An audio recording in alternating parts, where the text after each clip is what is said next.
Assalamualaikum warahmatullahi wabarakatuh. Salam sejahtera bagi kita semua. Di sini kami dari kelompok 6 yang beranggotakan Suci Ramayanti, Viola Devitri, Windy Permatasari, Verda Tuljana, dan saya sendiri Zahra Muandani.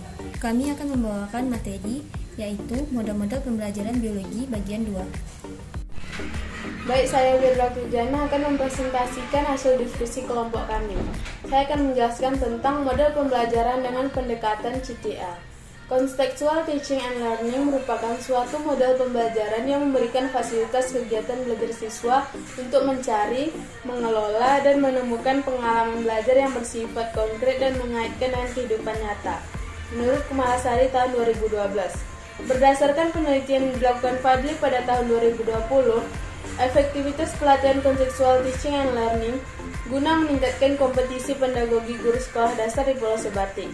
Metode pembelajaran Contextual Teaching and Learning dapat meningkatkan kompetisi pedagogis guru.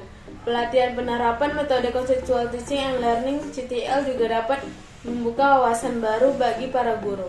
Metode dan pendekatan pembelajaran Contextual Teaching and Learning dapat meningkatkan kemampuan guru dalam mengajar peserta didik.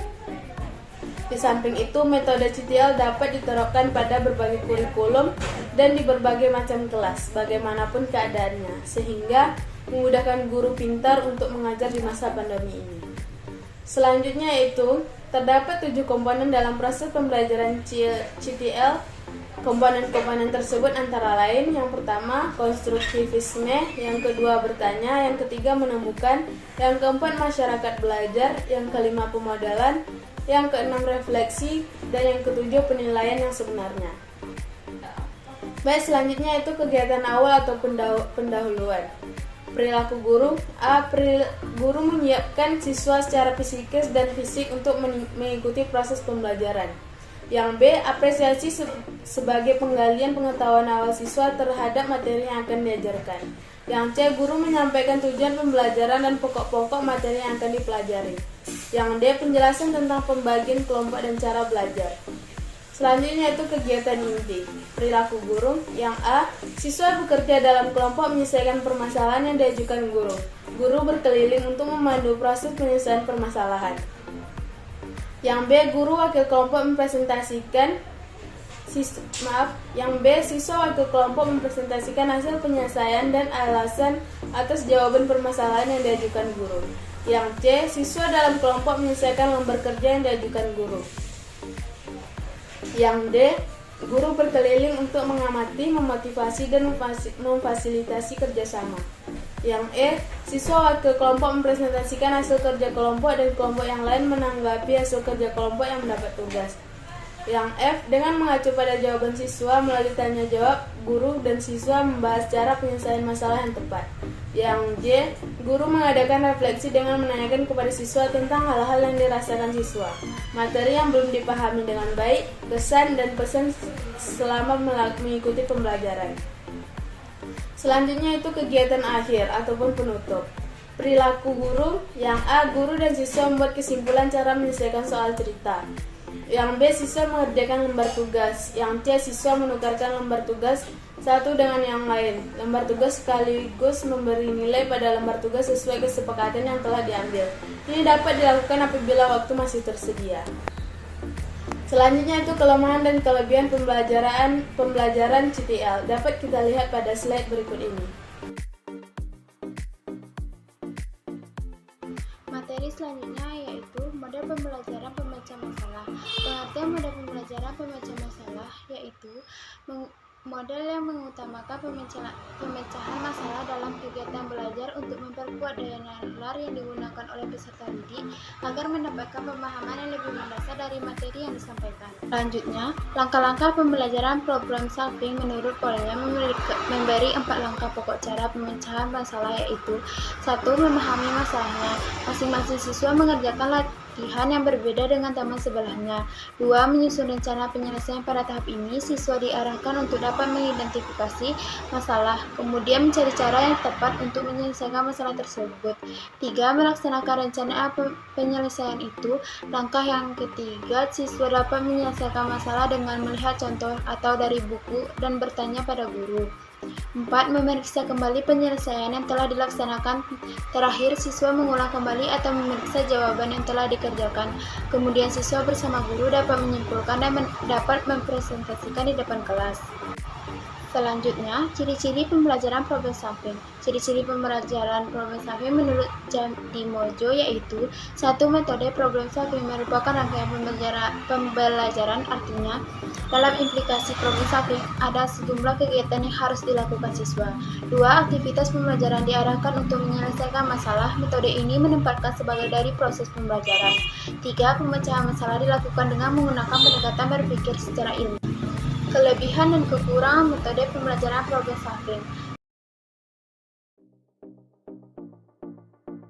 Baiklah, saya Windy Permatasari dengan NIM 21031040 akan membahas hasil diskusi kelompok kami tentang model pembelajaran berbasis masalah. Apa itu model pembelajaran berbasis masalah? Model pembelajaran berbasis masalah atau Problem Based Learning atau PBL adalah suatu model pembelajaran yang dirancang pada proses penyelesaian masalah yang dihadapi secara ilmiah agar siswa mendapat pengetahuan penting. Mahir memecahkan masalah, memiliki model belajar sendiri dan berpartisipasi di dalam tim.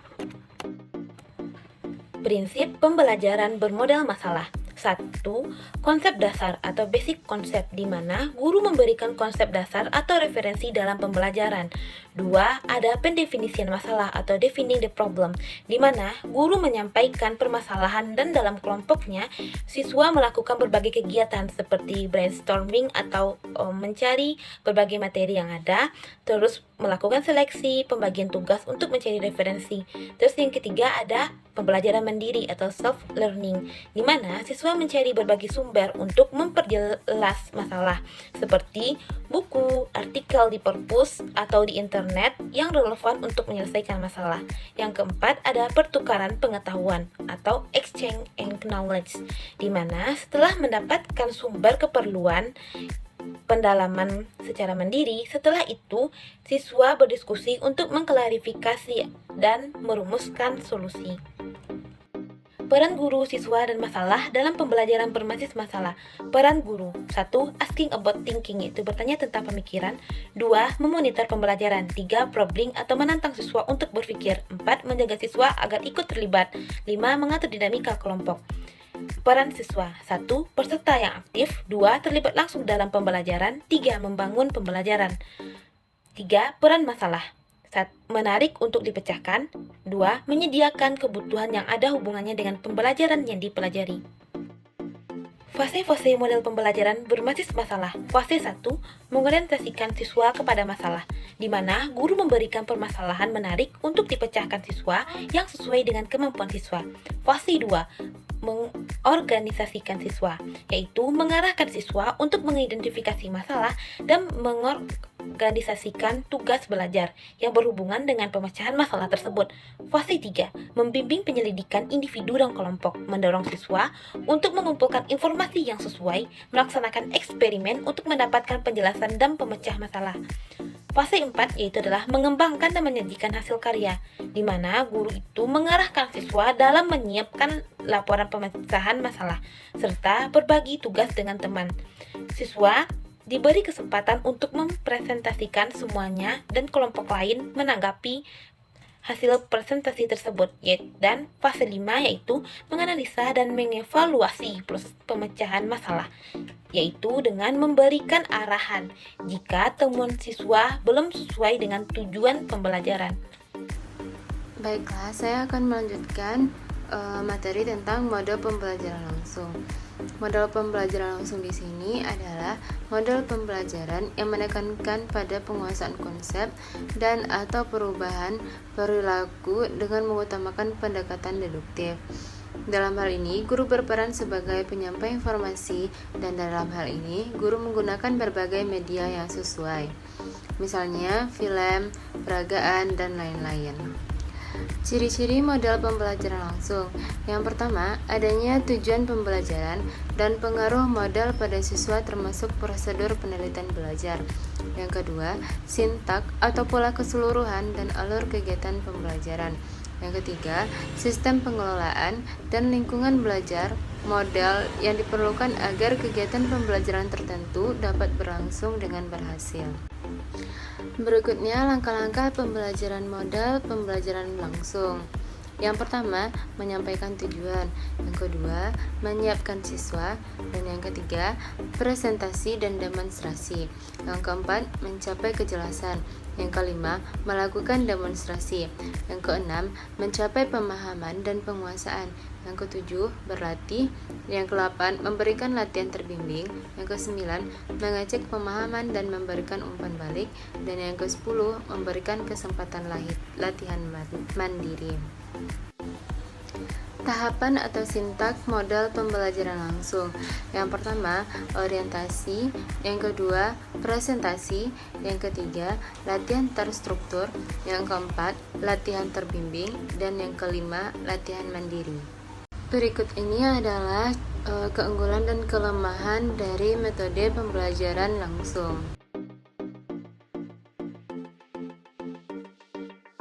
Sekian presentasi dari kelompok kami. Jika terdapat kesalahan mohon dimaafkan dan terima kasih atas segala perhatian.